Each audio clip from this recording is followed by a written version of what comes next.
everyone. Today we're going to talk about dividing by multiples of 10 and 100, and we're going to study out some patterns that we see arising, and then we're going to kind of develop some tricks based on those patterns, okay, that make it easier to work with. So last week we talked about multiplying, right, by multiples of 100 or 10, right, numbers that end in zeros. And just like there are patterns that exist when multiplying by multiples of 10, there are also patterns for dividing numbers by multiples of 10. So let's look at an example and really see if we can figure out what those patterns are. Okay? So you take an example like this, 4,000 divided by 2. So you probably know that dividing 4,000 by 2 leaves you with 2,000, right? Because there's two groups of 2,000, okay? So let's see what happens as we try to create multiples of the number we're dividing by 2, okay? So let's say I start with that same number, 4,000, okay? But this time, instead of dividing it by 2, I divide it by 20, okay? So I've made this 2 10 times bigger, okay? Let's think about that. If I've made it 10 times bigger, well, then I'll need 10 times less the amount to make 4,000. So if 4,000 divided by 2 is 2,000, then 4,000 divided by 20 is 200. Okay, let's try another one. I'll keep that same number, 4,000, but this time I'm going to make the 20 10 times bigger, and I want to know what 4,000 divided by 200 gives me. So the question is, 4,000 divided by 2 is 2,000. 4,000 divided by 20 is 200. 4,000 divided by 200 will give me 20. Okay, and finally, if I say I have 4,000 divided by 2,000, okay, I know that my answer then is just 2. Now, let's look at this list of numbers and see if we can observe some patterns that might be coming up. So in this case, I take 4,000 and I divide it by 2, okay? My basic fact here, right, just like we talked about basic facts with multiplication, is 4 divided by 2. So 4 divided by 2 gives me 2, okay? And then I see that I have 3 more zeros I have to account for. Okay, so 4,000 divided by 2 gives me 2,000. Now I'm going to try again over here with the same basic fact. So my basic fact is still 4 from the 4,000 divided by 2 from the 20. Okay, and 4 divided by 2 gives me 2. Okay, so now something interesting is there's another 0 here. I can pair this 0 up here with this 0 here, and they cancel. They're gone. Okay, it's like I've divided those zeros out already and I don't have to deal with them anymore. So now I do 4 divided by 2 gives me 2. And I still have these 2 zeros left. Okay, let's try another example. Here I have 2 zeros and here I have 3 zeros. So I can match up these 2 zeros with these 2 zeros. Okay, now what's left? My same basic fact, 4 divided by 2 gives me 2, and I have 1 more 0 to tack on, so that gives me 20.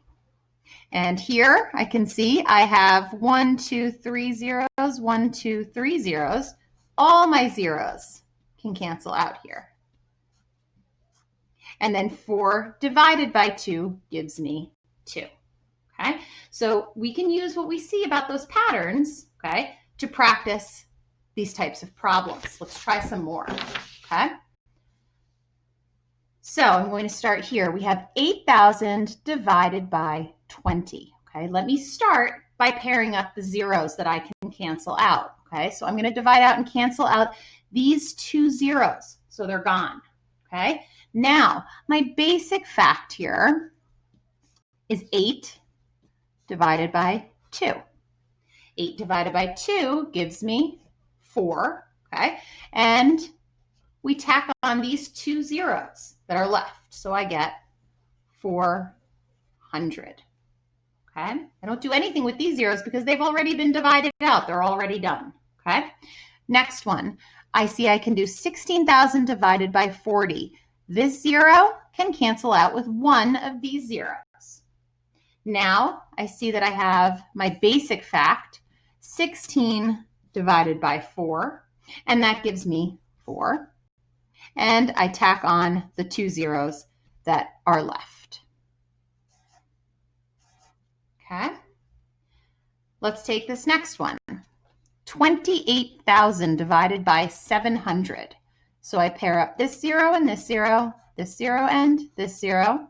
And then my basic fact gives me 28 divided by 7, which is 4. Tack on 1 0, which is 40. Next, 4,000 divided by 50. My zeros here cancel. Now, my basic fact can't be 4 divided by 5 because 5 doesn't fit into 4. But I could say, what about 40 divided by 5? Okay, and 40 divided by 5 is 8. Tack on a 0, so that's 80. Okay, next I say, okay, I've got 7,200 divided by 80. This 0 can cancel with this 0. My basic fact here is 72 divided by 8, which gives me 9. And I'm going to tack on a 0 just like that. Okay. Over here, I have 15,000 divided by 300. Okay. This 0 and this 0 divide and cancel out. This 0 and this 0 divide and cancel out. My basic fact here is 15 divided by 3, which leaves me with 5. And I'm going to tack on 1 0. So I get 50. And this next one, 75,000 divided by 250.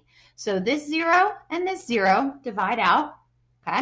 And I get my basic fact here is going to be 75 divided by 25. And that gives me 3.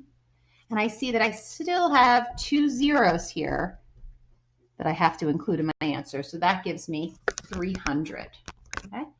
And my last one here says 14,000 divided by 700. Okay.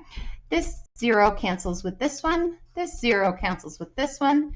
My basic fact is 14 divided by 7, which gives me 2. And then I'm going to tack on a 0. And so I get 20. Okay, so here's how we can use these patterns that we know exist in order to find the answers more quickly, okay, instead of doing a whole long division problem. So let's try this with a word problem here. Okay, it says a group of students is going to see a Broadway show. The total cost for all students to attend is $2,100. If each ticket cost $70, how many students went on the trip? So what we want to know is if the total cost is $2,100, we're going to take that total cost,